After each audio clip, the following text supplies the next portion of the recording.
hello friend welcome to my YouTube channel मैं ৰেজাক আপনাদেৰ সাথে rzktutorial তো এই ভিডিওটোত আমি আলোচনা কৰিম যে মেট্ৰিক পৰীক্ষাৰ এডমিট কাৰ্ডৰ ডেট আহি গল কেতিয়া দিব এডমিট কাৰ্ড এইখিনি ডেট আহি গল এই ভিডিওটো প্ৰথমৰ পৰা হেকলৈকে চাই থাকক মই এ টু জেড জনাই দি আছো সো ফ্রেন্ড যোৱাকালি এটা নোটিফিকেশন আহিছে আৰু যোৱাকালিৰ সেই নোটিফিকেশন মতে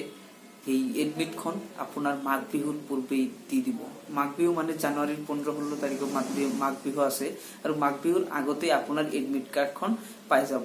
তো এতিয়া জানিব পাৰিলে যে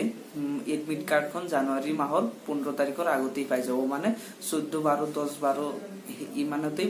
আপনাৰ এডমিট কাৰ্ড খন পাই যাব একো টেনশন কৰিব লগিয়া নহয় তো আপোনালোকে তো গমেই পালে যে মাঘ বিহুৰ পূৰ্বে আপোনালোকৰ এডমিট কাৰ্ড খন আহি যাব তো এইবিলাক লৈ একো টেনশন কৰিব নালাগে তো আপোনালোকে জাস্ট পঢ়ি থাকক আৰু আপোনালোকৰ তো বাছনি পৰীক্ষা যেটো আছিল 17 ডিসেম্বৰৰ পৰা ষ্টাৰ্ট আছিল সেই এক্সামটো তো ভালে ভালে পাৰ হৈ গল তো এতিয়া আপোনালোকে ফাইনালৰ কাৰণে প্ৰিপেয়াৰ হৈ থাকক আৰু যে আপোনাৰ এই কমন কোশ্চেন যিবিলাক লাগে এবিলাকে মোক বহুত প্ৰশ্ন কৰিছে যে ইংলিশৰ টু ব্লুপ্ৰিন্টটো বুজাই দিব লাগে যদি ইংলিশৰ ব্লুপ্ৰিন্টটো বুজাই দিব লাগে তেতিয়াহলে আপোনালোকে কমেন্ট কৰক যদি লাগে তো মই নেক্সট ভিডিওত ইংলিশৰ ব্লুপ্ৰিন্টখন আকৌ বুজাই দিম যদি লাগে তে কমেন্ট কৰিব তো আজিৰ ভিডিও ইমানে যদি ভিডিওটো ভাল লাগিছে নিশ্চয় লাইক কৰিব আৰু আপোনালোকৰ ফ্ৰেণ্ডৰ লগত এতিয়াই শেয়াৰ কৰক